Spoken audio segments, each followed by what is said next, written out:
शिवाय नमस्तुभ्यम। हर हर महादेव। जैसा कि हम सबको पता है कि मासिक शिवरात्रि का बहुत ही प्यारा दिन आ गया है। इस वीडियो में हम मासिक शिवरात्रि में 4 महा उपाय की बात करेंगे, यानी कि 4 उपाय ऐसे हैं जो कि महा उपाय हैं और अचूक उपाय हैं, तो उनके बारे में आज हम बात करेंगे। ये सारे उपाय पूज्य गुरुजी ने कथा में बताए थे, जो मैंने सुने हैं और मुझे जानकारी प्राप्त है, तो मैं भी करती हूँ। मैं वही उपाय बताती हूँ जो मैं खुद भी करती हूँ, और गुरुजी के मुखार बिंद से जो सुने होते हैं शिव उपाय, शिव पुराण के उपाय, तो गुरुजी की कथा में गुरुजी ने यह उपाय बताए थे, तो वही मैं आज आपको उपाय बताऊंगी। आज हम बात करेंगे 4 महा उपाय की। तो यह उपाय, पहला उपाय रोग मुक्ति के लिए है, और दूसरा महा उपाय है धन प्राप्ति के लिए है, तीसरा महा उपाय है घर में क्लेश हो उसके लिए है, और चौथा उपाय मनोकामना पूर्ति के लिए है। तो चलिए सबसे पहले हम उपाय की बात करेंगे। धन प्राप्ति का महा उपाय की जानकारी लेंगे। जो भी उपाय आपको करना हो, आपके लिए अच्छा हो, वो आप कर सकते हैं।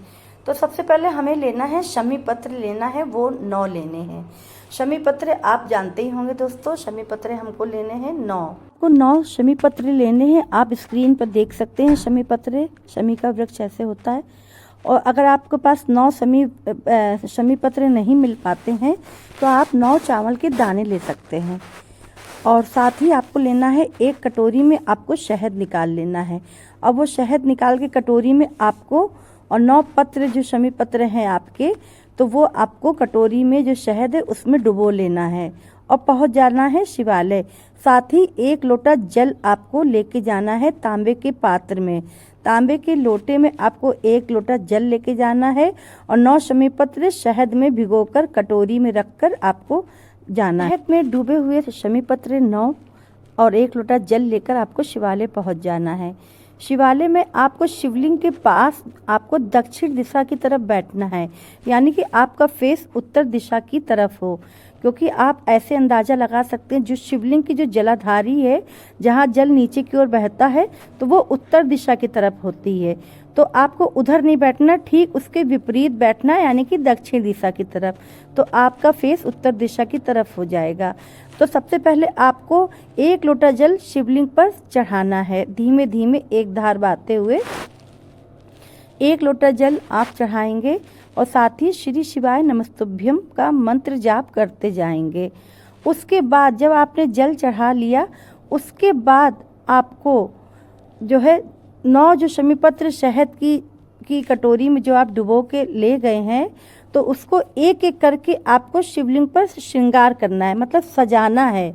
एक साथ आपको 9 पत्रे नहीं चढ़ाने हैं शमी पत्रे, आपको अलग अलग शहद लगा होगा तो वो शिवलिंग पर चिपक जाएंगे, तो आपको एक एक अलग अलग चिपकाने हैं, देखने में बहुत ही सुंदर लगे, इस तरह से श्रृंगार करना है। खास इस बात का आपको ध्यान रहे, यह उपाय आपको शाम को प्रदोष काल में करने हैं, यानी कि आपको यह उपाय सुबह नहीं करना है, आपको शाम को प्रदोष काल के समय करना है, यानी कि सूरज ढलने के 45 मिनट पहले या सूरज ढलने के बाद का जो 45 मिनट होता है वह प्रदोष काल कहलाता है।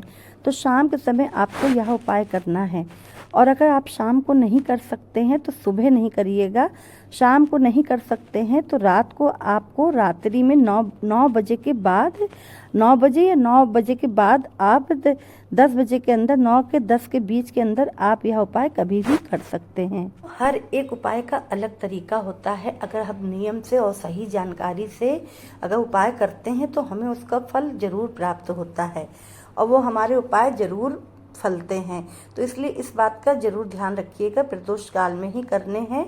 आप ऑफिस वाले हैं, अगर शाम को प्रदोष काल में आप घर नहीं पहुंच सकते हैं, देर हो जाती है, तो प्रदोष काल के बाद आप रात्रि में 9 बजे के बाद आप यह उपाय कर सकते हैं। और यकीन मानिएगा, अगर आपने पूरे विश्वास के साथ, पूरे श्रद्धा के साथ और सही तरीके से अगर यह उपाय आपने कर लिया, तो पूरे जीवन भर आपके घर में धन संपदा की कमी नहीं रहेगी। हमेशा माँ लक्ष्मी का वास आपके घर में बना रहेगा। अब यहाँ पर हमने अपने पहले उपाय की बात कर ली है, और वह है धन संपदा के लिए, धन प्राप्ति का उपाय है, जो कि हमें मासिक शिवरात्रि में करने हैं। तो अब बढ़ते हैं दूसरे उपाय की ओर, रोग जो कि मनोकामना पूर्ति का उपाय है। तो चलिए जानते हैं क्या है। कामना पूर्ति का उपाय है यह। लोगों की मनोकामना अनेक होती हैं, अनेक में मतलब अनगिनत भी होती हैं, और कौन कौन सी मनोकामनाएं होती हैं वो सभी लोग जान सकते हैं। सबकी अलग अलग कामना होती है। तो किसी के को संतान की कामना रहती है, किसी को धन की कामना रहती है, मनोकामना रहती है, किसी को रोगों से मुक्त हो जाए व्यक्ति, हमारे ये बीमारी ठीक हो जाए तो ये मनोकामना रहती है, किसी का घर बिक जाए, पुराना घर बिक जाए तो ये मनोकामना रहती है, किसी का घर बन जाए, नया घर मिल जाए तो यह मनोकामना रहती है, कोई बच्चा अव्वल आना चाहता है तो उसकी यह मनोकामना रहती है, या फिर किसी को इंटरव्यू में पास होने की मनोकामना रहती है, किसी का विवाह नहीं हो रहा है तो उसकी विवाह होने के लिए मनोकामना रहती है, किसी का एग्ज़ाम में पासिंग नंबर अच्छी नंबर मिले तो उसकी यह मनोकामना रहती है, इंटरव्यू में पास हो जाए तो मनोकामना रहती है, या अनेक तरह की मनोकामनाएं रहती हैं। तो वह इन सब मनोकामनाओं की पूर्ति के लिए यह उपाय किया जाता है। तो चलिए जानते हैं क्या है यह उपाय। तो आपको सबसे पहले लेना है एक चुटकी जो है मूंग के दाने, खड़ी मूंग जो होती है, खड़ी मूंग के दाने लेने, बहुत नहीं लेने, बस खाली एक चुटकी आपको लेना है। और साथ ही आपको एक तांबे के पात्र में जल लेना है, अपने घर का ही जल लेना है, और उसमें 1 बूंद 2 बूंद गंगा जल की आपको मिला लेनी है। ठीक से समझ लीजिएगा दोस्तों, मैं सिर्फ बता रही हूँ और इसमें मैं मूंग के दाने में दाल दिखा नहीं रही हूँ, क्योंकि सभी के घरों में मूंग की दाल होती है और सभी को ये जानकारी प्राप्त है कि मूंग की दाल दिखती कैसे है। खड़े मूंग की 2 टुकड़ा नहीं, जो गोल गोल होती है जुड़ी हुई पूरी एक खड़े मूंग की दाल आपको 1 चुटकी लेनी है, और एक जल का पात्र में आपको जल भर लेना है और उसमें 2 बूंद गंगा जल की मिला लेनी है। और गंगा जल आपके पास जरूरी नहीं है कि गंगा जी का ही हो, आपके पास कोई भी पवित्र नदी का अगर गंगा जल है तो वही आप 2 बूंद मिला लीजिए। और जो खड़े मूंग के जो दाने आपने लिए हैं 1 चुटकी, तो वो आपको उस जल में लोटे में डाल लेना है जिसमें जल भरा है और गंगा जल मिलाया है, तो उसमें आपको खड़ा मूंग मिला लेना है, डाल लेना है, और पहुंच जाना है शिवालय। शिवालय पहुंचकर नंदी के पास आपको बैठना है। जैसे कि आप सभी लोग जानते हैं कि कहीं कहीं मंदिर में नंदी बाबा शिवलिंग से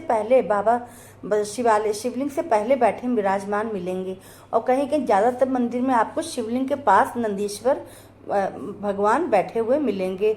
तो आपको नंदीश्वर जो महाराज हैं तो उनका जो दायां पांव उठा रहता है। सब जगह मंदिर में आपको नंदीश्वर जो महादेव बैठे होंगे, नंदीश्वर देखिए ये दाहिना पांव इस तरफ को आप देख रहे, उंगली मेरी जहाँ दिख रही है तो यहाँ पर ये दाहिना पांव है।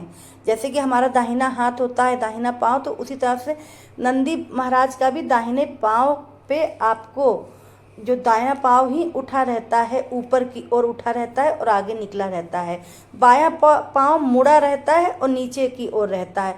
तो बाएं पांव में नहीं, आपको दाहिने पांव के ऊपर आपको 5 बार नंदीश्वर महाराज पर आपको जो लोटे में जो जल है और जल में जो मूंग है तो उससे लोटे का जल आपको 6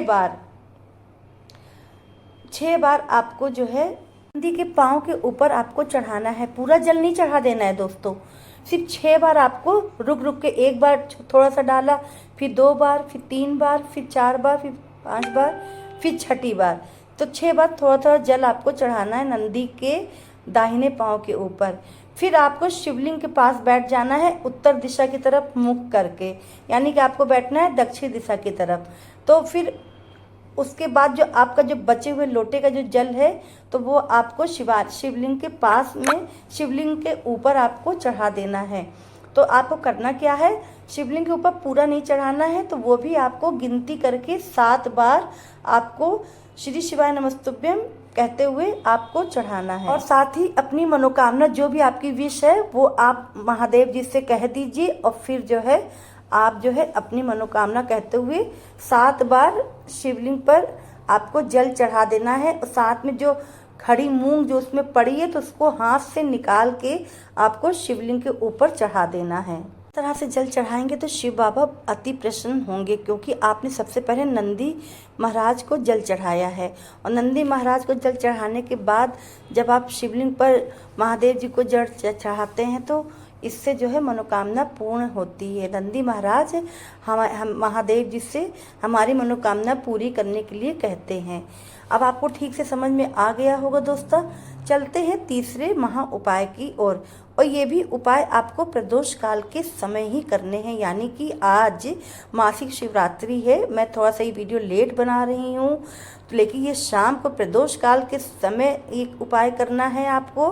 तो आप ये आज शाम को प्रदोष काल के समय, या फिर अगर आपको बाद में भी प्राप्त होता है तो आप फिर अगले महीने की मासिक शिवरात्रि में भी आप ये उपाय कर सकते हैं। बढ़ते हैं तीसरे उपाय की ओर। तीसरा उपाय दोस्तों रोग मुक्ति का है। और रोग मुक्ति के लिए हमें यह उपाय करना है। तो करना क्या है, आपको तांबे के पात्र में जल भर लेना है। इस प्रकार से जल आप वहीं से लेंगे अपने जहाँ रसोई होती है और जहाँ पीने का पानी होता है।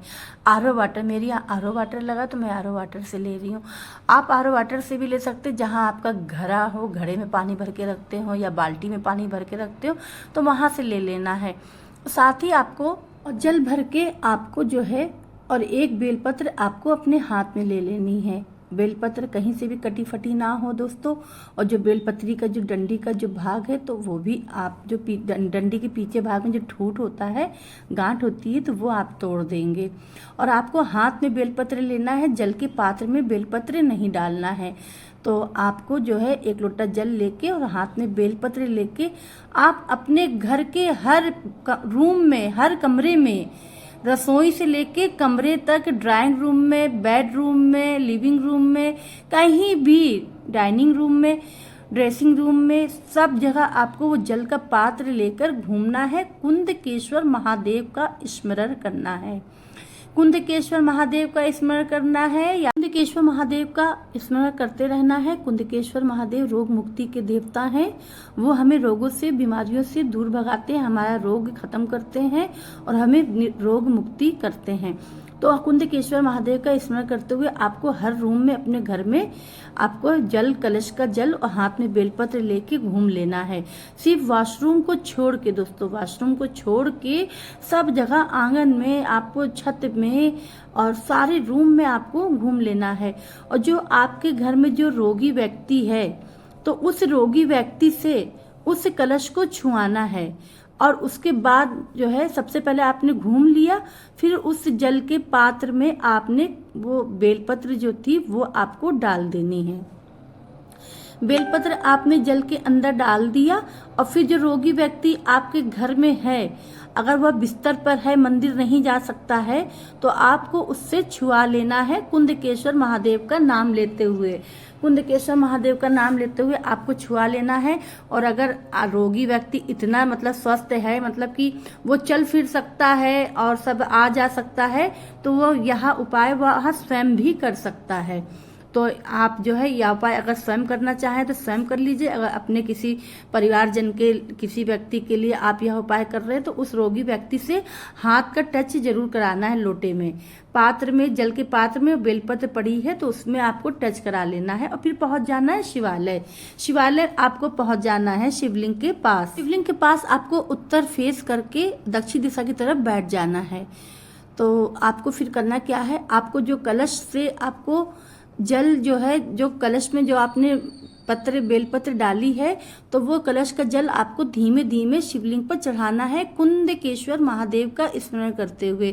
कुंदकेश्वर महादेव का स्मरण करते हुए जब पूरा जल चढ़ जाए तो उसके बाद बेलपत्र आपको शिवलिंग पर चढ़ा देनी है, कुंदकेश्वर महादेव का नाम लेते हुए। इस तरह से आपको यह जल चढ़ाना है। साथ ही आपको 8 बार, 28 बार या 108 बार आपको महामृत्युंजय का जाप करना है बैठ के। उसके बाद आपको वह बेलपत्र शिव बाबा से मांग लेनी है, कुंदकेश्वर महादेव का नाम लेते हुए कि मुझे यह रोग है, मुझे यह बीमारी है, उससे मुझे मुक्त करे और मुझे स्वस्थ करे। और या फिर मेरे परिवार में जिसका भी, आपके परिवार में जो व्यक्ति भी बीमार है तो उसका नाम और गोत्र बोल के आपको वह बेलपत्र उठानी है, कुंदकेश्वर महादेव का नाम लेते हुए। हे महादेव, कुंदकेश्वर महादेव, मेरे परिवार में मेरे या माता या पिता या मेरे भाई या बहन या मेरी पति या पत्नी जो भी हो, या बेटा या बेटी ये बीमार है, उनको यह रोग है, उन्हें स्वस्थ करें और उन्हें इन बीमारियों से मुक्त करें। तो वह बेलपत्र आप जो है इस तरह से शिव बाबा से मांगेंगे और ये बेलपत्र शिव बाबा आप मुझे दे दीजिए, यह औषधि बन जाए और मैं ये इसे खा के स्वस्थ हो जाऊं। इस तरह से आपको बोलना है। और बेलपत्र अगर आप स्वयं बीमार हैं और खुद आप यह उपाय कर रहे हैं तो आपको वह बेलपत्र प्राप्त कर लेना है, जिस प्रकार से कहा था मैंने, महादेव जी से मांग लेना है औषधि के रूप में, और वहीं चबा चबा के उस बेलपत्र को आपको खा लेना है। अगर आप अपने घर के परिवार में कोई व्यक्ति बीमार है जो मंदिर नहीं आ सकता, घर में बेड पर पड़ा है, तो उसके लिए यह बेलपत्र मांग के आप घर ले जाइए और उस रोगी व्यक्ति को कुंदकेश्वर महादेव का नाम लेते हुए उसको खिला दीजिए। अगर वो नहीं खाने में असमर्थ है, अगर खा नहीं सकता है, तो आप उसको पीस के उसके खाने में मिला के, दाल में, सब्जी में या रोटी में मिला के भी आप उसको खिला सकते हैं, या जूस पीता हो तो उस जूस में मिला के आप पिला सकते हैं। और अगर वो पानी पीता है तो पानी में पीस के आप पिला सकते। खिलाने के बेलपत्र के कई तरीके हैं और आपको जिस तरह से भी समझ पाए, वो खाने में समर्थ हो इंसान, तो आप वह व्यक्ति को खिला सकते हैं। मैंने तरीके बता दिए, अब खिलाने का काम आपको करना है कि वो व्यक्ति आपका कितना पीड़ित है और किस तरह से खा पाएगा कि पी पाएगा। और बहुत लोगों के खाने के बाद बेलपत्र कभी कभी मुंह में छाले से भी आ जाते हैं। अगर आपको वो भी दिक्कत होती है तो आपको करना क्या है, बेलपत्र को आपको सुखा लेना है, धूप में नहीं सुखाना है, छाया में उसको सुखा लेना है। जब वो सूख जाए तो उसका चूर्ण बना के आप सब्जी में मिला दीजिए, दाल में मिला दीजिए, या खीर है, दूध है, पानी है, जूस है, किसी में मिला के कुंदकेश्वर महादेव का नाम लेते हुए आपको उस रोगी व्यक्ति को खिला देना। और आप यकीन मानिएगा, ये मनोकामना, ये रोग मुक्ति का उपाय है, कुंदकेश्वर महादेव का अचूक उपाय है। बहुत जल्दी रोग ठीक हो जाता है, बड़ी से बड़ी बीमारी भी इससे खत्म हो जाती है ये नाम लेके और ये बेलपत्र खाने से, और मनोकामना भी पूरी होती है। तो इस तरह से आप जो कुंदकेश्वर महादेव का नाम लेते हुए बेलपत्र खाइए, आप देखिएगा आपका रोग कैसे दूर भागता है और दवाएं भी काम करने लगती हैं शरीर में, तो स्वस्थ आप जल्द हो जाएंगे। और अगर आप दवाएं भी खाते हैं तो दवा भी खाना है तो आपको कुंदकेश्वर महादेव का नाम लेना है। चलिए दोस्तों, समझ में आ गया होगा आपको। तो अब बढ़ते हैं अपने चौथे उपाय की ओर, जो कि गृह क्लेश का उपाय है। पति पत्नी में गृह क्लेश है, भाई बहन में है, या बच्चों में है, माता पिता में है, तो सास बहू में। देखिए दोस्तों, क्लेश के कई कारण हो सकते हैं, कई तरीके से क्लेश हो जाते हैं। घर में बैठे बैठे अचानक से क्लेश शुरू हो जाते हैं। कभी कभी ऐसा होता है कि बड़े अच्छे से सब लोग खा पी रहे थे, हंस बोल रहे थे, अचानक से ऐसी क्लेश शुरू हो गया कि महाभारत घर में शुरू हो गई। क्लेश बहुत तरीके से हो जाते हैं। भाई भाई में विवाद हो जाता है, सास बहू में विवाद होने लगता है, छोटी छोटी बातों पे क्लेश हो जाता है, बड़ा भयंकर रूप ले लेता है छोटी छोटी बातों का। तो आपको करना क्या है, अगर इस तरह से आप ग्रसित हैं घर में क्लेशों से, तो आपको करना क्या है, एक नारियल ले लेना है, पानी वाला, जटा वाला। आपको एक नारियल लेना है। दोस्तों, वीडियो बहुत लंबी हो जाएगी, इसलिए मैं थोड़ा सा स्पीड बढ़ा के बोल रही हूँ और आप अच्छे से समझ लीजिए। नारियल लेना है, पानी वाला, जटा वाला।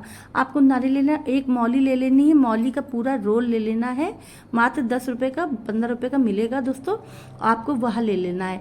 और आपको जो है, आपको उस मौली को जो है नारियल में गोल गोल लपेटना, जिस तरह से हम लोग कलावा लपेटते हैं अपने हाथ में या कोई भी चीज़ बांधते हैं, गोल गोल करके आपको पूरी मौली का धागा लपेट देना है। जैसे आपको 7 बार जैसे धागा लपेटना है तो लपेटते हैं ना गोल गोल, जैसे फिरकी में लपेटा जाता है, रील में लपेटा जाता है, या चरखी में लपेटा जाता है। तो उस तरह से दोस्तों मौली को लपेटना है नारियल में, पूरी मौली आपको लपेट देनी है। तुमरुका जी का नाम लेके, तुमरुका जी का नाम लेके, या फिर तुमरुकेश्वर, ठीक से सुन लीजिए दोस्तों, तुमरुकेश्वर या फिर तुमरुका जी का नाम लेते हुए आपको यह मौली लपेट लेनी है नारियल को। लपेट लेना है और फिर आपको जो है नारियल अपने पूरे घर में घुमाना है, हर रूम में, हर किसी के बेडरूम में, हर रूम में, कोने कोने में आपको चारों तरफ से घुमाना है, किचन में घुमाना है, लेकिन सिर्फ वॉशरूम को छोड़ के।